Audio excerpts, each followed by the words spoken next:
ao terceiro episódio do PetCast, Grupo de Aprendizagem. Eu sou a Rarissa Correia Couto e sou membro bolsista do Grupo Pet Educação e estarão mediando comigo essa entrevista os membros do Grupo Pet Educação e também membros do Grupo Pet Conexões. Hoje nós estaremos discutindo a temática da descalculia com a professora Sara Matos e também com a sua convidada, Lavínia Carla. Então, sejam bem-vindas, professora Sara, e seja bem-vinda, Lavínia. É uma grande satisfação tê-los aqui conosco para tratar esse tema que é tão importante para nós. Então, desde já, nós agradecemos os convidados pela presença. Em nome de todo o Grupo Pet Educação, eu passo agora a palavra para a professora Sara. Boa noite, eu sou a professora Sara. Eu sou professora de matemática e é um prazer estar aqui com vocês falando a respeito da descalculia, que tem sido um trabalho que eu tenho vindo fazendo já desde o ano de 2013, que foi quando eu concluí um trabalho a respeito sobre a descalculia e, no caso, comecei a pesquisar e venho pesquisando e, quando concluí minha graduação, resolvi criar um Instagram a respeito do assunto, justamente por ser um assunto pouco falado. Fiz neuropsicopedagogia, hoje estou fazendo especialização em educação matemática na UF e participei de um projeto chamado Descalculia em Foco, que ele era realizado na sala de recurso, no qual ali tinha alunos que eles tinham laudo de descalculia e até mesmo alunos que não tinham laudo de descalculia. E estou aqui nessa noite para poder falar a respeito desse assunto tão pouco falado, mas estou muito feliz de poder compartilhar todo o meu conhecimento com vocês.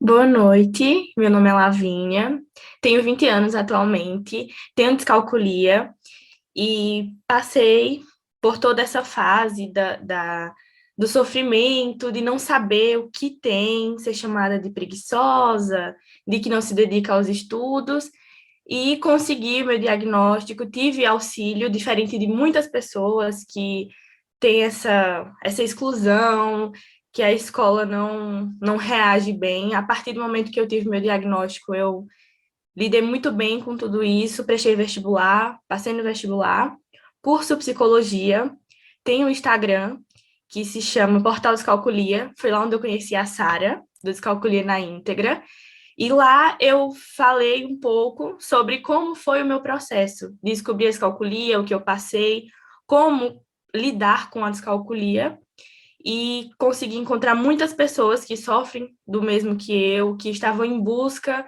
de se encontrar, e estou aqui hoje para contar a minha experiência como uma pessoa que possui a descalculia. Boa noite, eu sou a Carolina Cherubini, eu também sou bolsista do Grupo Pet Educação, e a gente vai começar as perguntas para a professora Sara. A primeira pergunta é: o que é descalculia e quais são seus principais sintomas?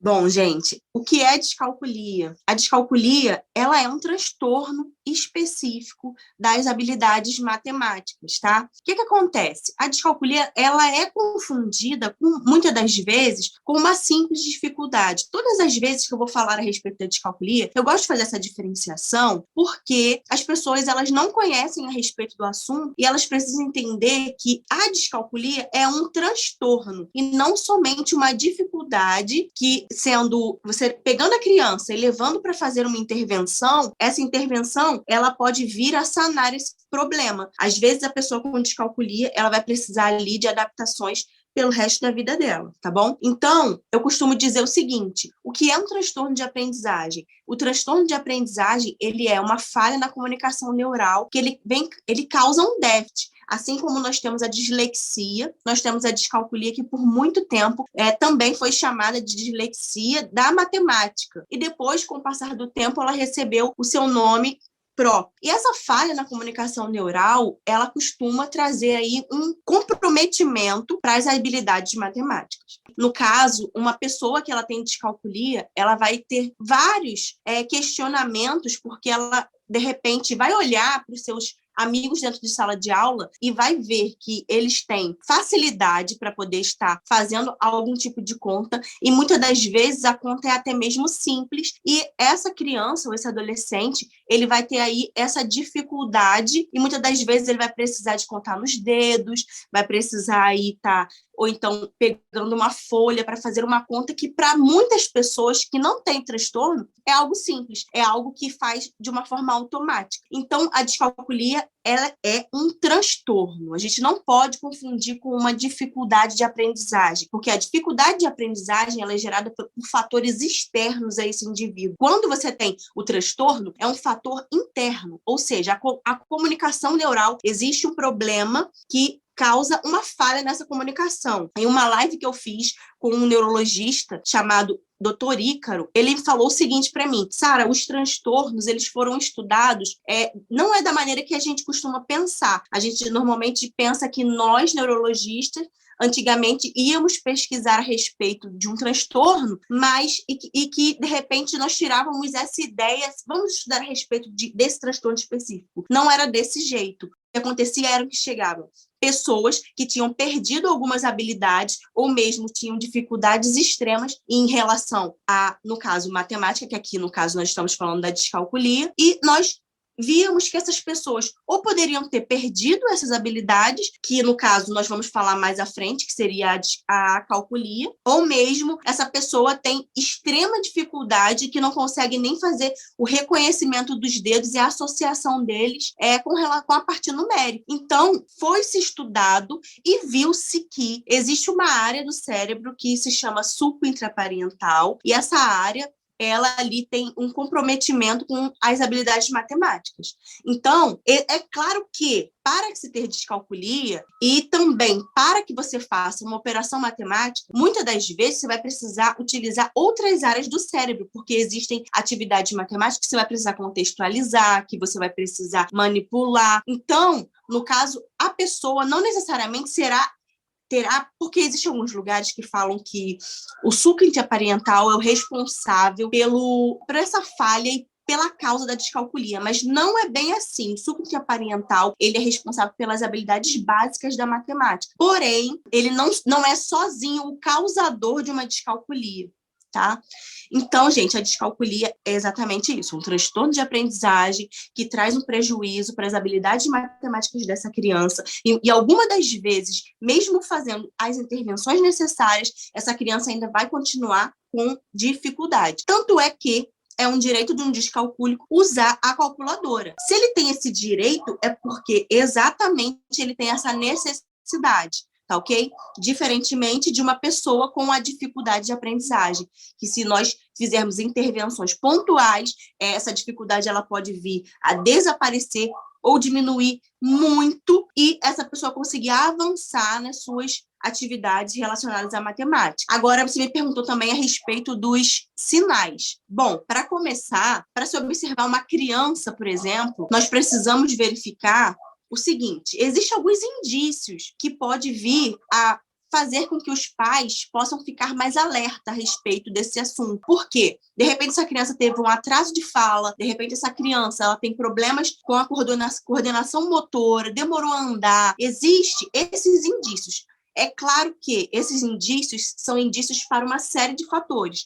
Então, todo pai, toda mãe que viu que o filho teve esses atrasos, porque nós temos expectativas dentro de idades. As idades, elas têm expectativas que elas precisam ser alcançadas. Então, observou que chegou a um certo ponto, já deveria estar falando, já deveria estar andando com uma certa estabilidade melhor. É um sinal de que a pessoa ela precisa estar alerta, porque a partir dali pode vir se a desenvolver um transtorno de aprendizagem. E no caso, essa criança, você só consegue fazer um diagnóstico da descalculia a partir dos seus 7, 8 anos, tá? Porque precisa que essa criança tenha entrado em contato com questões mais aprofundadas da matemática para você poder garantir que essa criança tenha realmente a descalculia. Porque antes disso, não tem como fechar o laudo.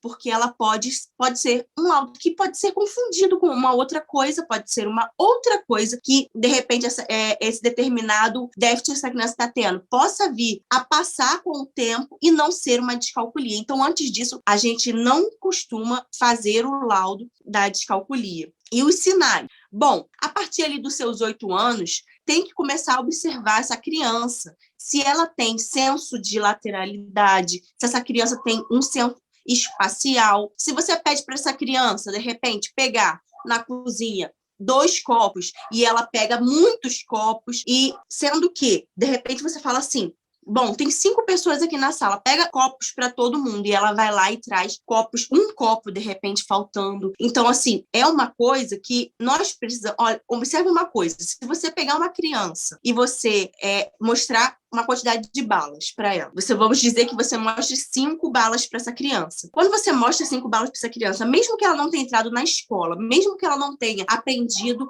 a contar, mesmo que ela não tenha aprendido a linguagem matemática ainda da forma que nós já estamos habituados, se você der para essa criança apenas 2 balas e esconder as outras, ela com certeza vai saber que tem mais. De repente, uma criança com descalculia, ela não vai conseguir fazer essa percepção de que há mais para que ela possa pegar depois, certo?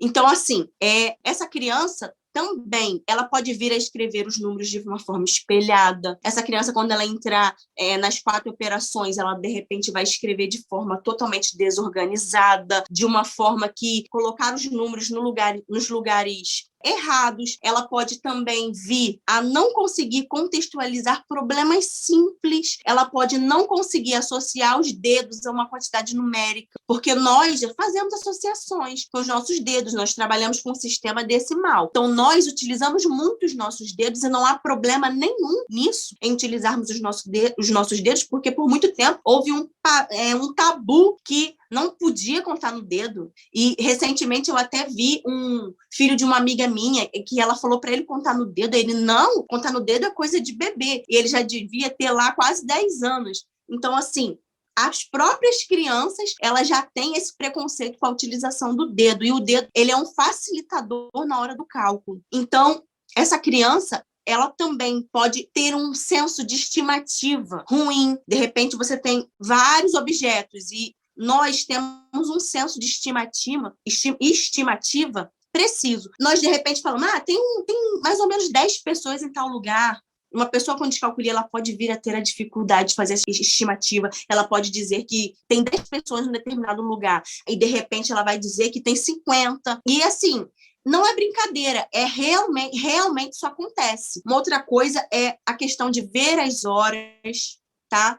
Enquanto ainda é criança, eu julgo que algumas crianças têm uma certa dificuldade e não necessariamente têm a descalculia, tá? Para poder estar vendo a hora. Só que vai passando um tempo e essa criança ainda não aprendeu, é sinal de que pode estar acontecendo alguma coisa, porque normalmente, já passando da fase de criança, tem criança que consegue fazer a leitura das horas normal, mas tem criança que tem essa dificuldade, mas já está entrando na adolescência, ela não está conseguindo ainda fazer essa leitura, então tem alguma coisa acontecendo de errado, certo?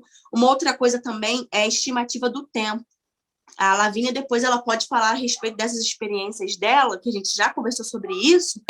A passagem do tempo também é um sinal. A pessoa pensa que passou 5 minutos e, na verdade, já passou quase 2 horas. Isso também é um sinal. Problemas com direita, esquerda, problemas também com quantidade de medida, estimativa de metros, estimativas de quilometragem, tá? Então, essa criança, ela pode vir a ter diversas questões. Aí você vai poder observar que esse comprometimento não vai ser somente na escola. É claro que na escola é onde ela possivelmente vai sentir mais, porque ela, de repente, não vai conseguir decorar a tabuada, vai ter extrema dificuldade na hora das atividades, e ver que os seus amigos conseguem realizar atividades que são relativamente simples é algo que traz uma angústia muito grande para as pessoas que têm a descalculia e principalmente para aquelas que nem sonham que têm a descalculia, porque como ela é tão pouco comentada, ela é tão pouco falada, essas pessoas, elas acham que apenas não conseguem realizar a tarefa e que se sentem até mesmo, desculpe o termo, mas algumas pessoas, elas se sentem até mesmo burras. Elas pensam que elas não conseguem aprender de maneira alguma e que tem alguma alguma coisa absurdamente de errado com elas. Porque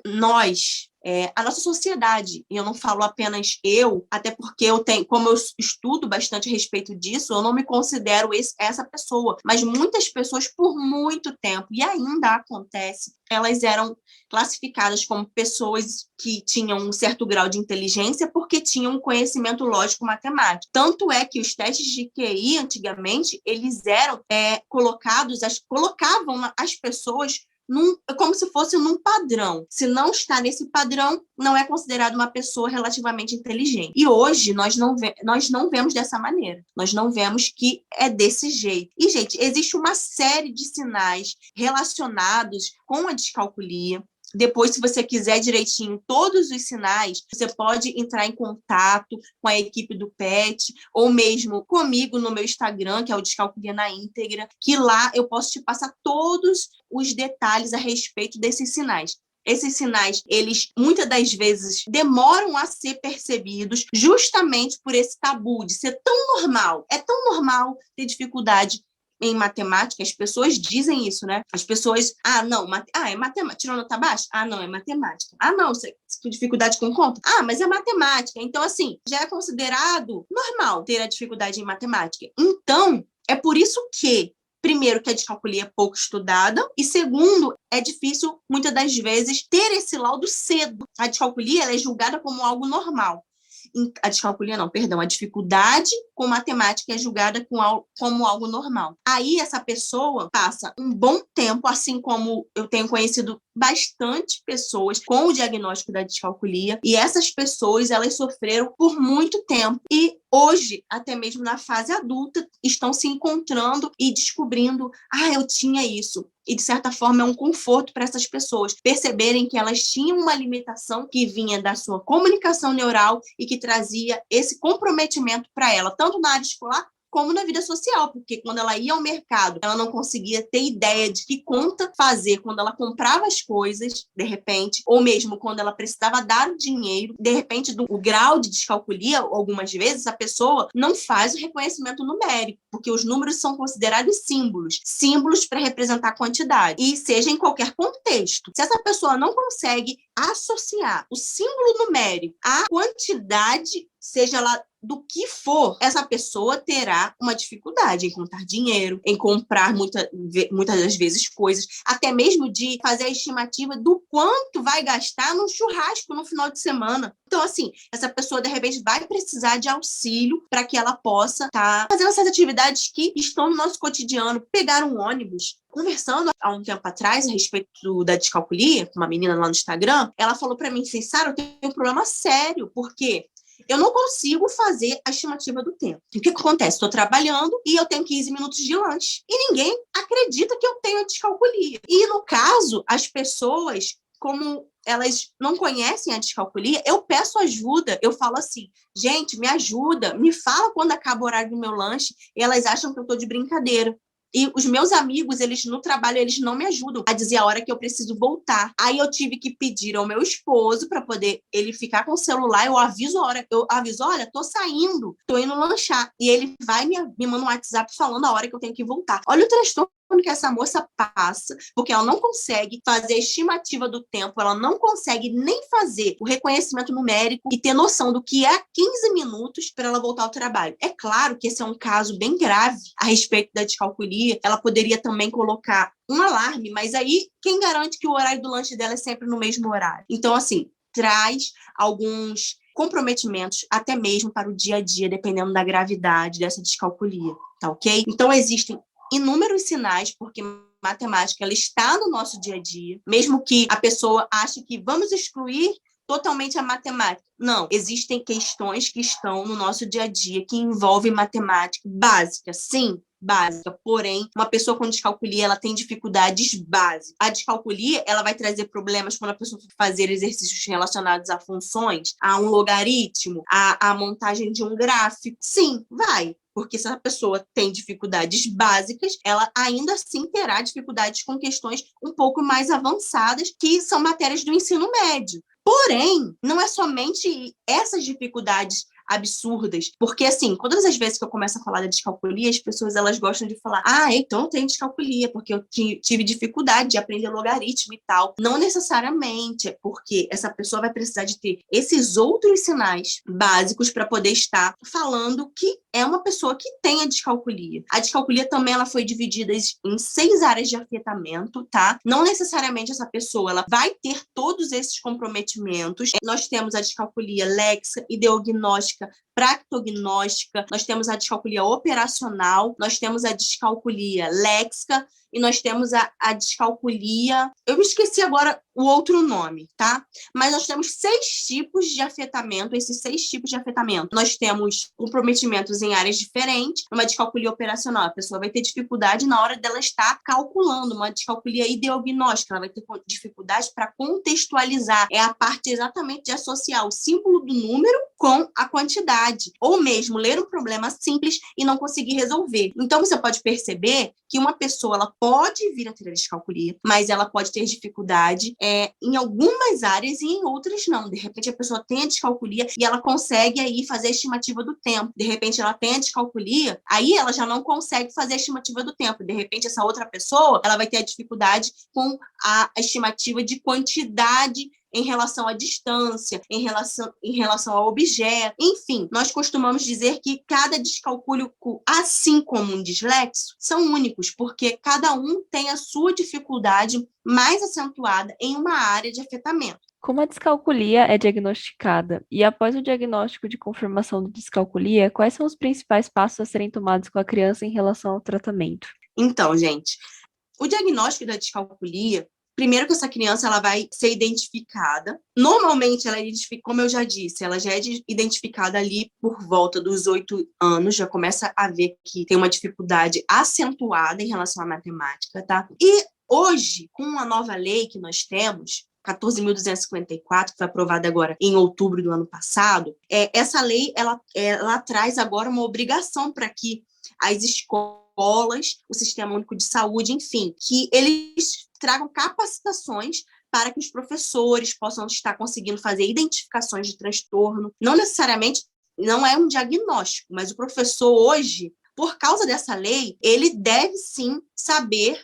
Na verdade, deve sim saber, é uma fala até muito pesada, porque como a lei ela foi aprovada agora e a gente sabe que muitos lugares ainda não fizeram essas capacitações, esses professores ainda vão ter uma dificuldade de fazer a identificação. Mas hoje, com o acesso à informação, enfim, nós temos visto pessoas muito comprometidas com o diagnóstico. Hoje, nós já temos aí na graduação, principalmente pedagogia, já estão falando mais a respeito desses transtornos. Então, o professor ele já está tendo uma certa facilidade e ainda precisa melhorar isso para poder estar identificando. Então, possivelmente, quando essa criança estiver lá por volta dos seus 8 anos, os professores eles vão começar a observar que existe algo que está ali, está destoando da turma, porque, de repente, aquela criança ela não está conseguindo acompanhar o desenvolvimento da turma, então é hora do professor estar ali chamando o responsável para poder estar conversando. A partir dessa conversa, juntamente com a coordenação da escola,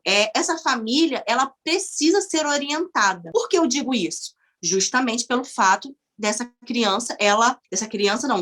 descalculia, ela ser algo que ele é pouco falado. Se nós temos problemas de identificação dentro da área escolar, que dirá dentro de famílias que muitas das vezes nunca entraram em contato com esse tipo de assunto. E como eu disse, como a matemática tem um tabu dizendo que é algo normal, que essa dificuldade aí ela pode vir a acontecer, muitas das vezes esses pais podem também ter descalculia ou algum outro transtorno e eles vão estar aí achando que aquela dificuldade ali é normal. Então, por isso que nunca também foram em busca de ver o que estava acontecendo. Então, essa família precisa ser chamada, ser conscientizada de que existe algo que precisa ser feito em prol daquela criança. A partir disso, essa criança ela precisa passar por alguns profissionais para ter o seu diagnóstico. O diagnóstico primeiramente, essa criança ela precisa estar passando por um psicopedagogo para poder estar fazendo avaliações para que ela possa verificar se ela está dentro da expectativa para a idade dela, e esse psicopedagogo vai fazer um parecer sobre aquela criança. Essa criança também precisa passar por um psicólogo para poder verificar se ela não está passando por nenhum problema emocional que possa vir estar tirando a atenção dela, e ela está ali tendo essa dificuldade extrema. Essa criança também precisa passar por um fonoaudiólogo. Por quê? Para verificar se existe algum problema na linguagem ou mesmo relacionado à audição. Essa criança ela também precisa passar por um neurologista. Então, cada profissional desse vai dar um parecer a respeito dessa criança, e esses pareceres eles são necessários ser levados ao neurologista para que esse neurologista possa estar fazendo as avaliações dele. O neurologista também faz exames de exclusão, porque o diagnóstico da descalculia, ele é um diagnóstico por exclusão de outra possibilidade, porque não existe um exame que seja específico, que a criança vá lá, ou até mesmo um adulto, né? Porque se for uma pessoa adulta querendo saber o seu diagnóstico também. Então, não existe um exame específico. E no Brasil não existe. Existem alguns estudos de imagem cerebral que estão sendo feitos fora do Brasil, mas aqui no Brasil ainda não temos isso. Então, aqui é feito por exclusão. Essa criança vai sendo levada nesses profissionais, eles vão fazer os pareceres, vão verificar ali tudo que eles constataram a respeito daquela criança. O neurologista fará exames de exclusão, vai fazer um eletroencefalograma, ou mesmo uma ressonância magnética, depende do neurologista, não necessariamente vai fazer os dois, tá? Alguns casos fazem os dois, outros casos fazem apenas um, então vai ser de acordo com o neurologista, e esse neurologista, sim, vai estar fechando o diagnóstico. Esse psicólogo que eu disse também pode ser um neuropsicólogo, tá? E o neuropsicólogo, ele também pode vir a dar o diagnóstico para essa criança. Porém, eu sempre aconselho que o diagnóstico seja final com o neurologista, por causa do CRM, porque essa criança um dia vai fazer ENEM, essa criança, de repente, vai precisar requerer algum direito, e tendo o laudo com CRM, é um laudo que os órgãos pedem, algumas das vezes. Existem alguns lugares que aceitam até mesmo o laudo só do psicopedagogo. Hoje, nós temos leis que dizem o seguinte: se essa criança foi enquadrada com um certo tipo de dificuldade, ela precisa ser amparada, independente de diagnóstico. A escola precisa amparar. Então, se ela tiver apenas do psicopedagogo, enquanto ela está ali na escola regular dela direitinho, ela vai estar ali e terá que ser amparada. Só que existem outros órgãos, principalmente quando se relaciona à faculdade, que pedem um laudo com CRM. Então, gente, é esse caminho que essa família precisa para ela poder estar traçando um melhor desempenho para essa criança. Depois disso, essa criança, ela precisa de acompanhamento de um psicopedagoga, que, como eu disse, dificuldades básicas. Essa psicopedagoga vai trabalhar as funções executivas dessa criança, que ela pode ter comprometimento. Essa psicopedagoga vai trabalhar essas dificuldades básicas com o tempo, com a estimativa, com as operações básicas, com as questões até mesmo do dia a dia. Mas essa psicopedagoga, gente, ela não vai fazer dever de casa de matemática. Ela não vai ensinar exercícios complexos de matemática para essa criança, porque psicopedagoga, ela não é um reforço escolar e principalmente voltado para matemática. Essa criança tendo a descalculia ou tendo até mesmo uma dificuldade, gente, quando ela é relacionada às atividades escolares, é necessário um reforço escolar. Um professor particular que tenha paciência, um professor particular que tenha uma linguagem simplificada, um professor que ele trate esse aluno com carinho. Esse aluno precisa também gostar desse professor, porque o emocional, ele também contribui para a aprendizagem. Então, essa criança vai precisar de auxílio. Quando eu falo criança, eu estou falando de um indivíduo com descalculia, não necessariamente só uma criança, um adolescente ou um adulto. Mas como a descalculia, ela normalmente é diagnosticada na infância, atualmente, que nós tivemos pessoas que passaram pela vida inteira e não tiveram seu laudo. Então, nós precisamos aí estar todos atentos para que essas pessoas e essas crianças não continuem passando por isso. Porque hoje nós temos o acesso à informação e hoje nós podemos levar essa informação. Essa iniciativa do Grupo PET é excelente, porque ela está levando essa informação a mais famílias e, de repente, pessoas que sequer ouviram falar a respeito da descalculia vão ter acesso a esse material, vão ajudar os seus filhos ou mesmo vão se encontrar e vão entender o que se passa com elas. Boa noite, eu me chamo Milena Oliveira, eu faço parte do PET Saúde e Cidadania. A minha primeira pergunta é para a professora Sara. Professora, nós sabemos que a descalculia e a calculia, elas não são sinônimos. Você poderia explicar quais são as diferenças entre a descalculia e a calculia? Então, realmente, elas não são sinônimos, porém, elas trazem sinais muito semelhantes. Uma pessoa que tem a descalculia, ela tem um transtorno. Uma pessoa que tem a acalculia, ela tem o mesmo tipo de problema que uma pessoa com descalculia, porém, é oriundo de uma lesão. Ou essa pessoa sofreu um acidente, teve uma doença, de repente, como meningite, que trouxe uma sequela. Então, normalmente, a acalculia, a pessoa adquiriu as habilidades matemáticas e ela perdeu por causa de uma lesão causada por inúmeros fatores. Então, ela vai ter ali problemas com a matemática, ela vai ter essa lesão cerebral. É justamente por isso que, quando faz o diagnóstico, o neurologista ele pede exames relacionados ao encefalograma, ou então a ressonância, justamente para quê? Para verificar se não aconteceu algo que trouxe uma lesão e que está causando aquele déficit com a matemática. Diferentemente, a descalculia é uma falha dos neurônios em se comunicar. Não tem uma lesão, não houve um acidente, não houve nada específico e que causou aquela descalculia ali para aquela pessoa. Mas a acalculia, sim. A acalculia, ela vai trazer o mesmo sinal, de repente, o mesmo comprometimento, vai ser, muitas das vezes, até mesmo confundida com a descalculia, porém, elas têm fatores que as diferenciam, que, no caso, a calculia vem a respeito, se trata de uma lesão cerebral que causou aquele déficit, e a descalculia, ela é uma falha na comunicação neural, onde não há lesão e não é considerada doença.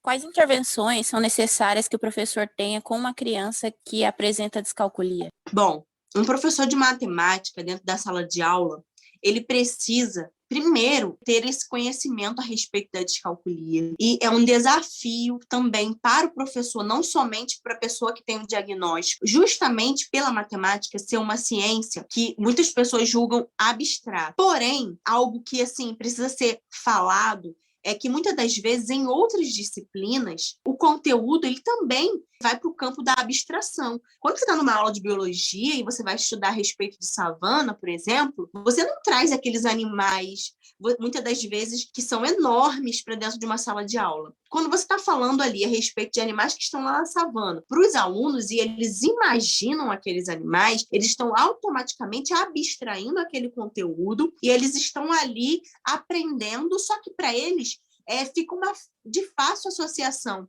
Porque quando fala a respeito de um leão, eles já viram. E a matemática é uma ciência que as aplicações dela, muitas das vezes, depende da série, elas não são aplicações diretas para o nosso dia a dia. Por exemplo, um conteúdo relacionado a monômios. Esse professor aí, ele vai ter um desafio imenso para estar ensinando essa criança. Porque trazer isso para a realidade do dia a dia dessa criança é desafiador. Então, o que acontece? Essa criança ela vai precisar de atividade que ela possa visualizar melhor. Se vai estudar geometria, trazer as figuras geométricas, essa criança vai precisar de materiais coloridos, porque esses materiais coloridos, eles vão estar aí trazendo para ela um campo de visão maior, e assim ela vai associar outras áreas do cérebro dela para poder estar aprendendo aquele conteúdo. Quando, de repente, for ensinar os monômios, um exemplo, envolver aquela criança em atividades, de repente, que ela vai recortar. A atividade que ela faria, copiando do quadro,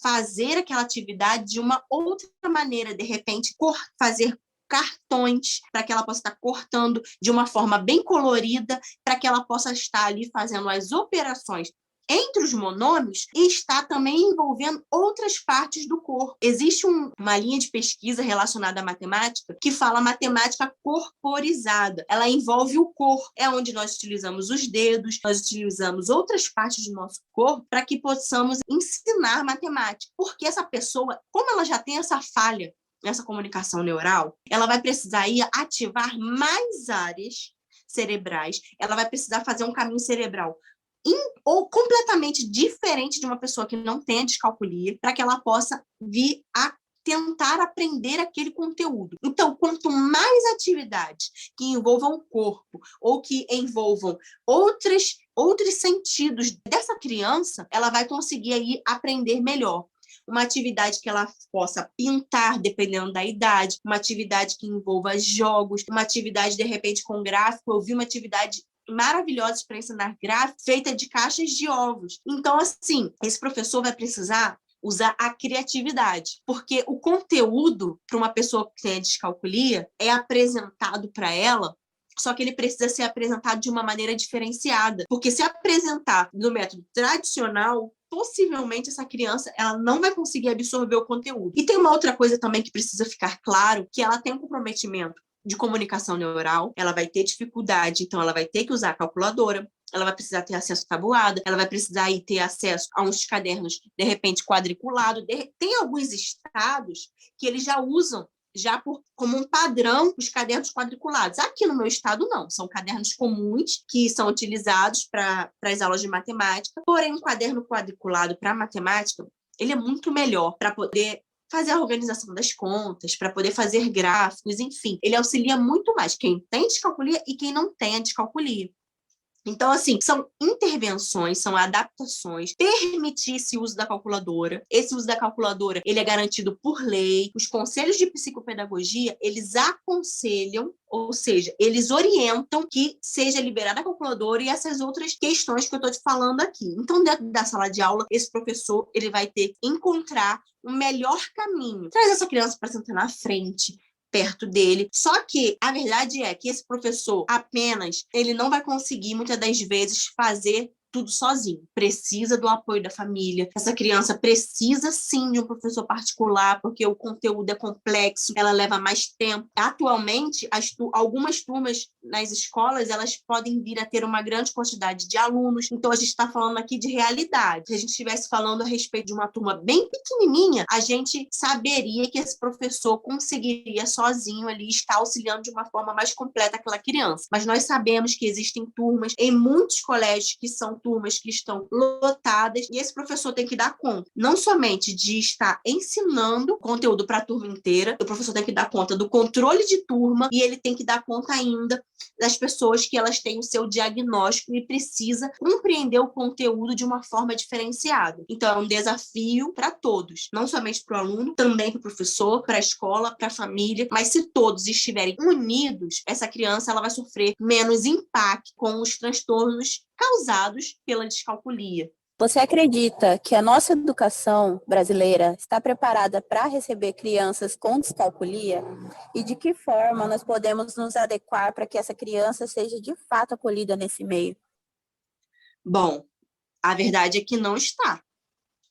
Para você ver que em outubro do ano passado que foi aprovada uma lei que nem ia entrar a descalculia como um transtorno que era garantido por essa lei. A lei é 14.254, falei no início. Essa lei, se você observar até mesmo no título dela, a lei ela veio para pessoas com TDAH e pessoas com dislexia. Então, quando eles estavam elaborando essa lei, uma deputada leu a respeito, eu li uma matéria a respeito disso. Ela leu e verificou que estava faltando algumas informações ali. Por quê? Por que iria ajudar apenas as pessoas com TDAH e dislexia? Então, foi onde eles sentaram, conversaram e englobaram os outros transtornos de aprendizagem, tá? Então, assim, o nome da descalculia, propriamente dito, até nem vem escrito na lei. Então, existe até... Eu recebi alguns questionamentos que não são cabíveis, porque outro transtorno de aprendizagem, a descalculia é um outro transtorno de aprendizagem. A lei engloba, sim. Essa lei, ela veio para poder estar auxiliando, mas é uma lei nova, é uma lei que precisa que ainda sejam implementadas muitas políticas públicas para que essa lei ela possa vir estar realmente auxiliando.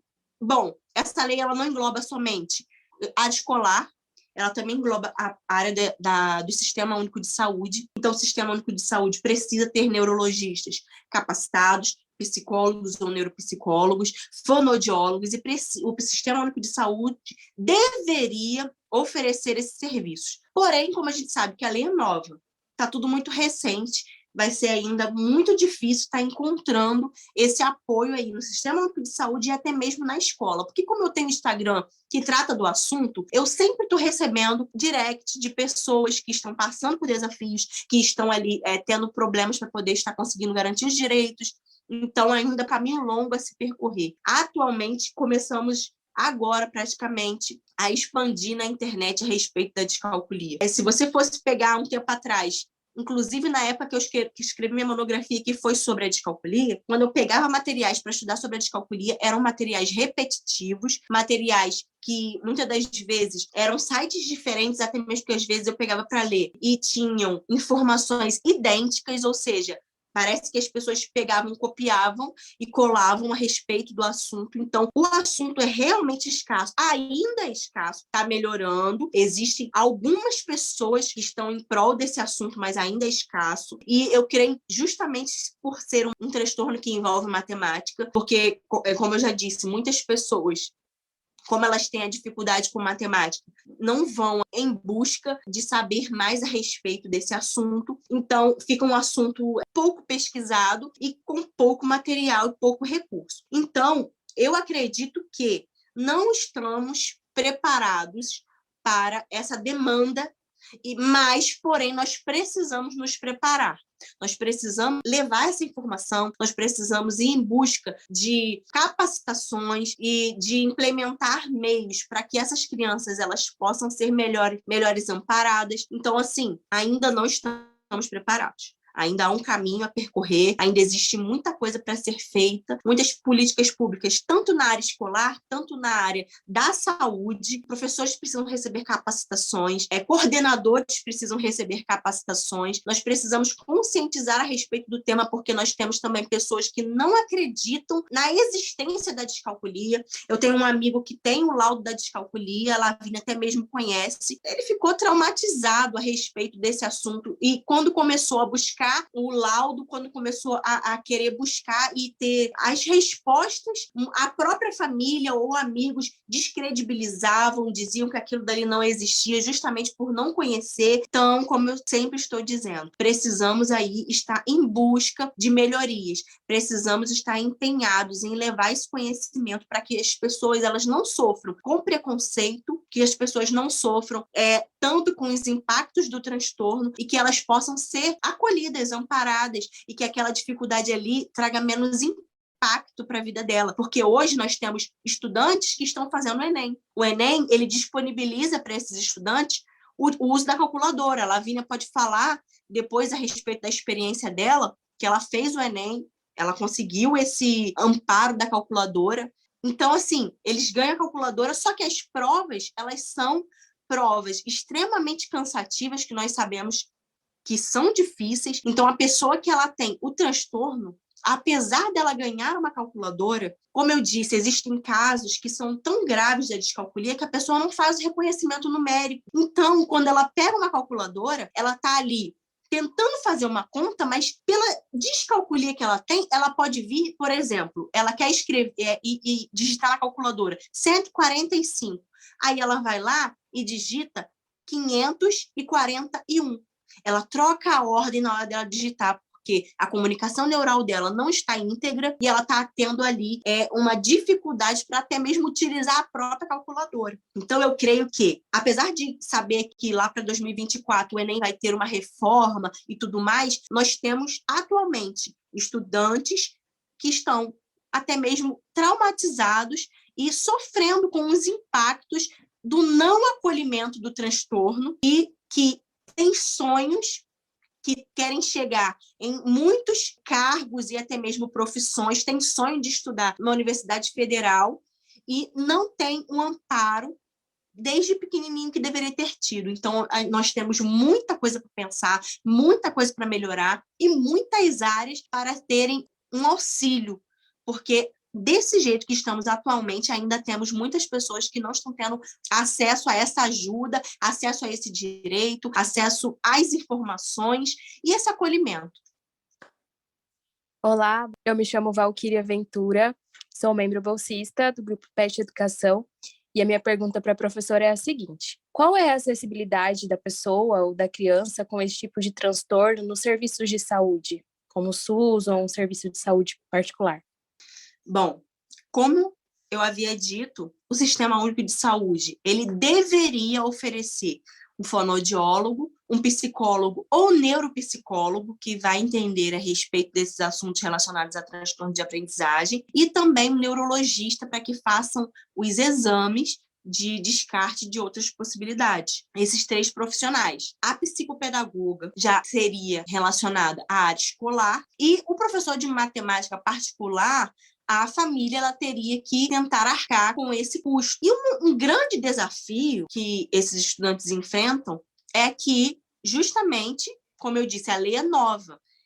Esses amparos não tem ainda em muitos lugares, na verdade, pouquíssimos lugares têm esses profissionais disponibilizados de uma maneira adequada. Então, essas pessoas elas têm que ir atrás do seu diagnóstico na rede particular. E é um diagnóstico que não é barato, porque não é numa sessão que você vai na psicopedagoga que você tem aí o seu diagnóstico. Você precisa passar por vários testes, por várias sessões, e depois você precisa ali pagar a consulta do fonoaudiólogo, depois você vai precisar ali pagar ali sessões com o psicólogo, também não vai ser uma só. Então, assim, tem que passar pelo neurologista, fazer os exames. Pensa no quanto de gasto a família ela vai ter que arcar. Então, assim, não é toda a família que tem esse acesso, não é toda a família que tem esses recursos para poder estar amparando essa criança. Então, é preciso, urgentemente, que o Sistema Único de Saúde ele esteja preparado para receber essas famílias,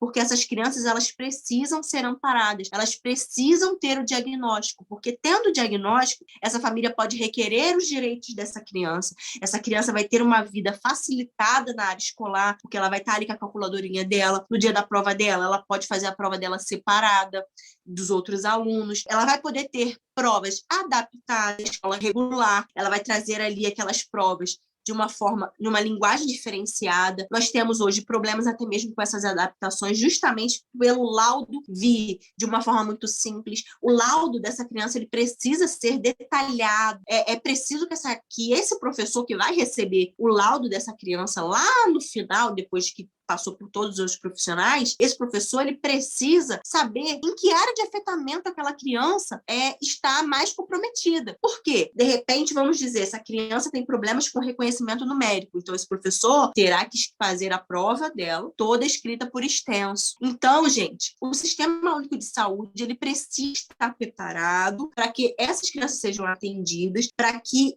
esse laudo seja levado para a escola e esse professor, da melhor maneira possível, consiga ajudar essa criança. Porque se essa criança, mesmo com um laudo particular, traz um laudo muito simples e que não tenha muitas informações e que esse professor apenas chegue lá com o laudo da descalculia, tipo assim, tá lá o laudo da descalculia. Isso precisa ser revisto, porque, como eu disse, a pessoa com descalculia, ela pode ter áreas de afetamento mais intensas do que outras. Então, esses treinamentos precisam ocorrer para ontem, tanto para os professores como para a área da saúde, para que elas possam ser amparadas e possam receber o melhor apoio. Bom, então, a minha pergunta para a Lavínia é a seguinte. Lavínia, quem identificou os seus primeiros sinais de descalculia e qual a idade que você tinha e também como que a sua família reagiu ao diagnóstico? Boa noite.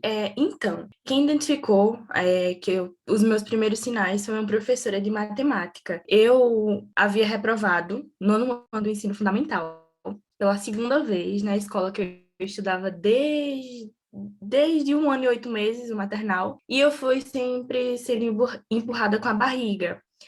E ficou só em matemática, então dá para passar. Foi nessa ajuda, cheguei no nono ano do ensino fundamental.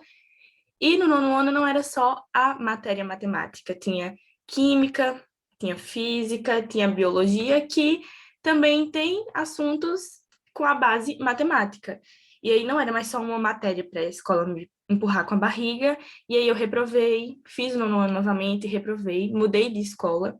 Chegando nessa outra escola, essa professora de matemática, na primeira aula que teve, ela fez uma revisão, como era pré-ensino médio, ela fez uma revisão de tudo que a gente já tinha visto durante o ensino fundamental, e eu sempre fui muito recuada, eu não sabia resolver cálculos básicos que os meus colegas já sabiam, então eu fiquei na minha, e a turma participativa, e eu sempre tensa. Aí ela ficava, vamos, Lavínia, responde, isso aqui, eu, não sei, vou tentar fazer, ficava sempre enrolando.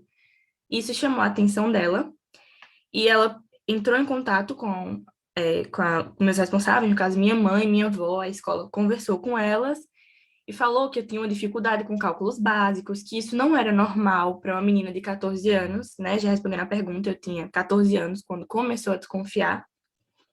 E com minha família foi assim, tranquilo o diagnóstico. Eu estou aqui, a honra de estar aqui. Comigo foi, após o laudo, foi um processo tranquilo, mas eu tenho que representar também as pessoas que, mesmo após o laudo, sofreram com isso, tanto com a família quanto com a escola. Mas, pelo menos comigo, foi tranquilo, a minha família entendeu, porque eu sempre passei por grandes dificuldades durante a escola. Como a Sara falou, exemplos de números espelhados, não conseguir interpretar um cálculo, de não conseguir ler, tá lá a continha, não sabia que um era um, escrever um 3 ao contrário, e eu era chamada de desatenta, de preguiçosa, de uma aluna que não era dedicada, que ficava em recuperação porque não estudava. Já cheguei a ouvir de um professor perguntar se eu tinha titica de galinha, exatamente essas palavras. Você tem titica de galinha na cabeça para não conseguir responder essa questão. Todo mundo acertou, menos você. Então, minha família acompanhou tudo isso e via de perto meu sofrimento. Sempre foram muito presentes na minha vida escolar. Mas como a escola reclamava tanto de mim, que eu era preguiçosa, mas assim, eu era boa nas outras matérias. Sempre fui boa em redação, gosto muito de história, filosofia, sociologia. Só que por essa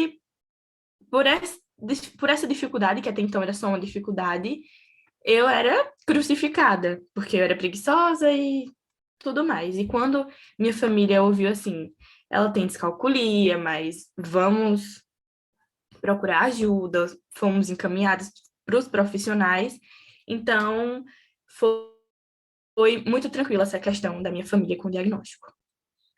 Lavínia, ocorreu alguma mudança em sua vida cotidiana e escolar após o diagnóstico? Bom, mudou drasticamente, porque eu era uma aluna que tinha uma autoestima assim muito baixa.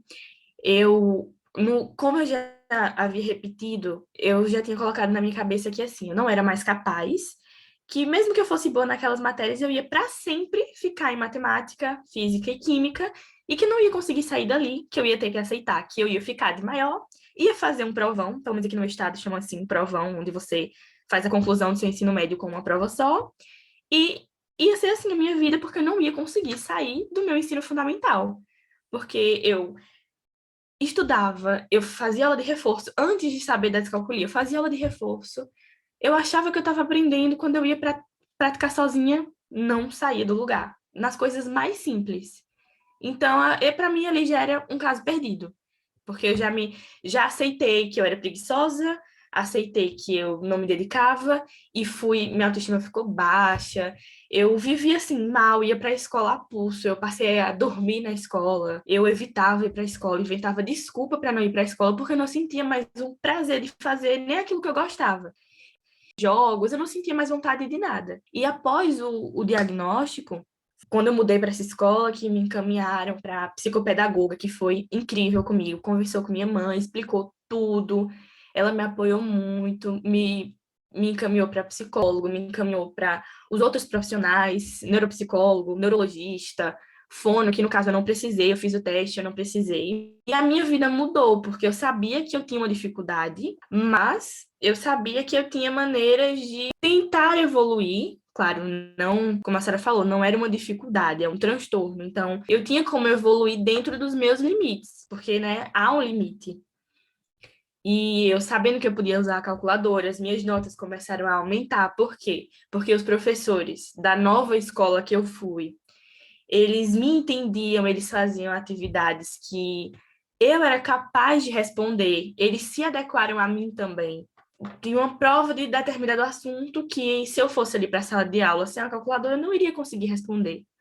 A professora me passava um trabalho avaliativo, ó.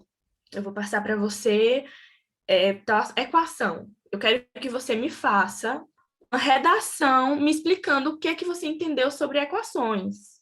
E eu sabia explicar, porque eu estudava, eu praticava, eu tinha meu professor particular, mas se fosse para colocar para fazer uma equação ali sozinha, eu não iria conseguir. E assim, melhorou muito a minha vida escolar e a minha vida pessoal também, porque, querendo ou não, isso estava atrapalhando a minha vida pessoal, porque eu já não me sentia mais capaz de nada, achava que eu não ia ter um futuro, e só tinha pensamentos ruins, e depois disso eu consegui me ver no futuro, eu consegui me ver numa faculdade, eu consegui me ver trabalhando, sendo alguém, porque eu sabia que a matemática era um obstáculo, mas não era o fim de tudo. Então, meu nome é Brena, eu sou acadêmica de enfermagem, faço parte do PET Saúde e Cidadania. E a pergunta que eu queria fazer para a Lavínia é: se antes de você ser diagnosticada, sua família e você já haviam tido algum contato com a descalculia? Bom, não. Nunca tínhamos ouvido falar. Ouvi pela primeira vez e fiquei assim, do que é, né? Eu não consegui entender. E não consegui aceitar, assim, também, de início. Porque, para mim, era uma dificuldade. Ah, descalculia. Tá, sei que envolve os cálculos, mas o quê? O que é? E aí eu fui estudar, fui mais a fundo. Foi quando eu encontrei a psicopedagoga, que eu fiz o tratamento com ela de 1 ano e 2 meses. E como eu já tinha um interesse, assim, pela área da psicologia e tudo, ela me deu planilhas, apostilas, tudo que ela tinha sobre maneiras de intervenção, diferenciando a descalculia da acalculia, da dificuldade com a matemática. E eu fui ler, eu fui estudar sobre para conseguir entender, porque eu já tinha escutado falar sobre a descalculia, já tinha lido sobre, inclusive conhecia pessoas diagnosticadas, mas a descalculia foi algo novo, eu só passei a conhecer depois do meu diagnóstico. E em qual momento sua família compreendeu que seria necessário que recebesse acompanhamento por um especialista? Bom, desde que a professora conversou com a coordenação, que conversou com minha mãe, já me encaminharam para essa psicopedagoga, que era da escola, mas atendia também no centro de reabilitação aqui da minha cidade e atendia particular. Que aí já vem no caso do atendimento público, tiveram aí os questionamentos.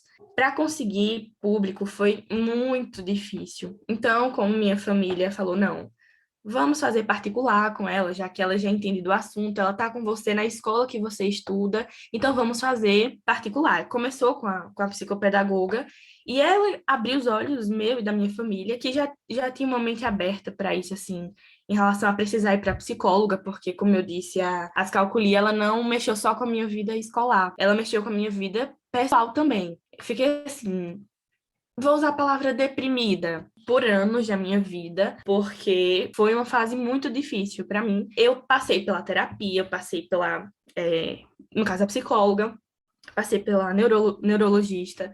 Eu me deparei de primeira com o neurologista que, assim, tratou, como a Sara falou, teve o Dr. Ícaro, que é um neurologista ele estudou sobre a descalculia, ele explicou o funcionamento, como o cérebro funciona, né, dentro da descalculia, mas tem outros neurologistas que para eles é um nada. Então, você fez os exames, tá aqui, seu cérebro tá normalzinho, tá ótimo, então você não tem nada. Estuda aí, procura um professor particular que você vai se desenrolar. Passei por isso. Mas fui para uma segunda neurologista que me encaminhou, fez todos os exames, estava tudo ok. Fiz o eletro, fiz vários exames e ela falou, não, tem a chance de ser a descalculia. Vou encaminhar para neuropsicóloga, que foi com ela que eu fiz os testes, porque só psicólogos têm autorização de fazer esses testes cognitivos. E fiz os testes, inclusive fui diagnosticada também com déficit de atenção, um nível alto de déficit de atenção, com a descalculia, né? Assim, como a pergunta é como a minha família entendeu que seria necessário acompanhamento, foi uma forma natural. Fui para um profissional, ele se mostrou confiante, ele se mostrou apoiar e entender, explicar o que era a descalculia, dizer que tais intervenções precisavam ser feitas, e foi de uma forma muito natural que a gente foi procurando ajuda, chegando um profissional, em outro, até eu conseguir o laudo, levar até a escola. E em algum momento anterior ou posterior ao seu diagnóstico, já se sentiu negligenciado em relação ao apoio dentro do ambiente escolar? Sim. Na primeira escola, né, que foi a que eu estudei, até repetir, foi super negligenciado, porque era tratado como... Não era tratado nem como dificuldade em matemática, era tratado como não querer estudar a matemática, não querer evoluir com a matemática, ser acomodada. E o fato de, quando eu vejo, hoje em dia, já tenho outros olhos, quando eu vejo alguém dizer assim, algum primo, algum filho de amigo da família, dizer, ai, fiquei em matemática, não sabia de nada, mas o professor me ajudou. Eu hoje vejo isso com outros olhos, porque, tá, talvez os professores tenham me ajudado na infância, na minha vida escolar, empurrado com a barriga para querer me ajudar, porque eu era uma boa aluna, eu era esforçada, eu era dedicada, mas isso não me ajudou, de verdade. Foi aquela coisa momentânea, me passou uma série à frente, mas eu não aprendi. Eu não entendi o que eu vi na série anterior. Então, isso acabou sendo pior para mim.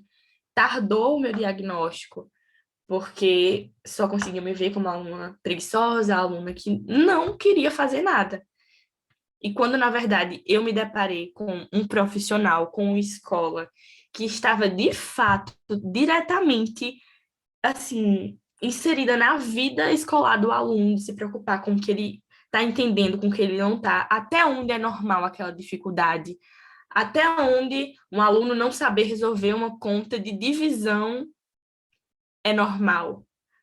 Então, a primeira escola que eu estudei negligenciou demais, e quando eu recebi o diagnóstico, que eu já estava na outra escola, a minha psicóloga, ela, assim, como eu falei, né, eu fiquei muito mal e isso afetou minha vida, e ela falou, assim, que achava que eu precisava mostrar para outra escola o meu diagnóstico, levar o meu laudo lá, para eles verem que eles falharam, que eles negligenciaram, que eles não foram atentos ao desenvolvimento escolar de um aluno que, principalmente, estava lá na escola deles desde de 1 ano e 8 meses. Eu aprendi a ler lá, escrever lá, então, para eles era normal aquela minha dificuldade. E minha mãe foi lá. Eu não queria, porque eu não me sentia bem, é um lugar, assim, que me causou muita angústia. Quando eu passo por lá, assim, eu me sinto mal, porque eu imagino, né, o quanto outras pessoas passaram por isso e saíram, foi despercebido. Inclusive, outras 2 pessoas que estudaram lá, junto comigo, que na época, assim, também tinham suas dificuldades, eram tratadas da mesma forma. E foi, assim, uma experiência horrível, e que hoje, quando eu vejo uma criança falar, assim, que passou com ajuda, eu aconselho, não, mas você não acha melhor você estudar mais, não querer essa nota, assim. Mas é difícil entrar na cabeça das pessoas, porque, como a Sara falou, é muito normalizada a dificuldade na matemática. Ai, fiquei em recuperação, foi em quê? Ah, matemática. Ah, então tá tranquilo, ficou só nessa. Mas não é assim. Às vezes, dentro disso, tem muitas outras explicações. Eu também gostaria de fazer uma pergunta, né? Eu sou Larissa.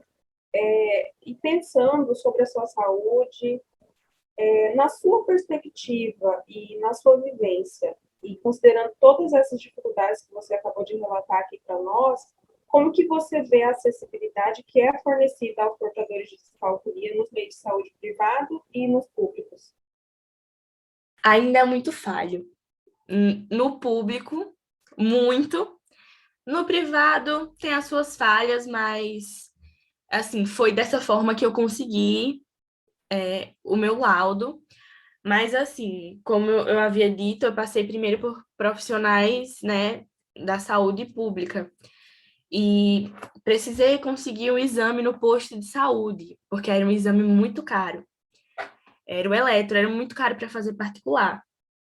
Esperei 1 mês, esperei 2 meses. Não tem vaga, só são 8 vagas por mês, já foram preenchidas, já tinha gente na frente.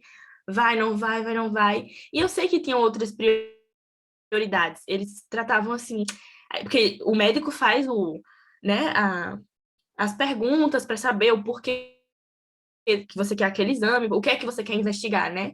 E eu dizia, não, eu fui encaminhada pela psicóloga, pelo neurologista do centro de reabilitação, tal. Ele, tá bom, não vai ser fácil conseguir, vou lhe dar um encaminhamento. Eu entregava, chegava lá no outro mês, o posto.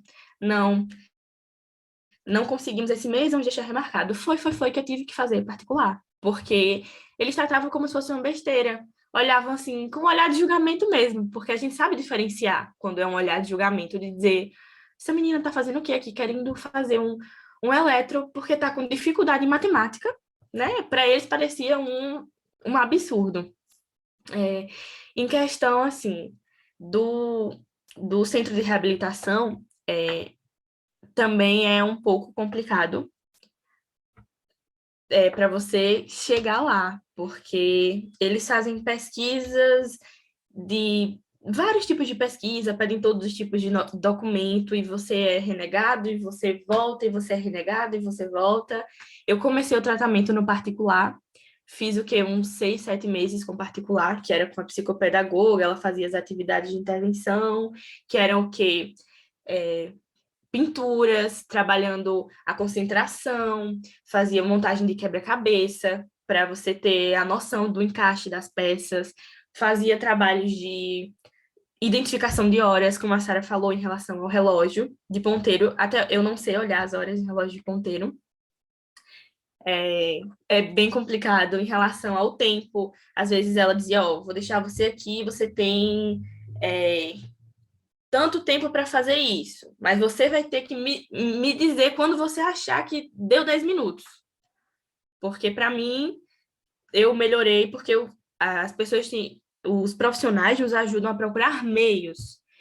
Então, meu banho. Antes, minha mãe ficava enlouquecida comigo, com a conta de água caríssima. Por quê? Porque eu entrava no banheiro, ficava lavando o cabelo, curtindo meu banho, achava que tomava um banho em 15 minutos. Quando ia ver, eu tinha passado 2 horas, 3 horas dentro do banheiro, mas para mim eu estava pouquíssimo tempo ali dentro.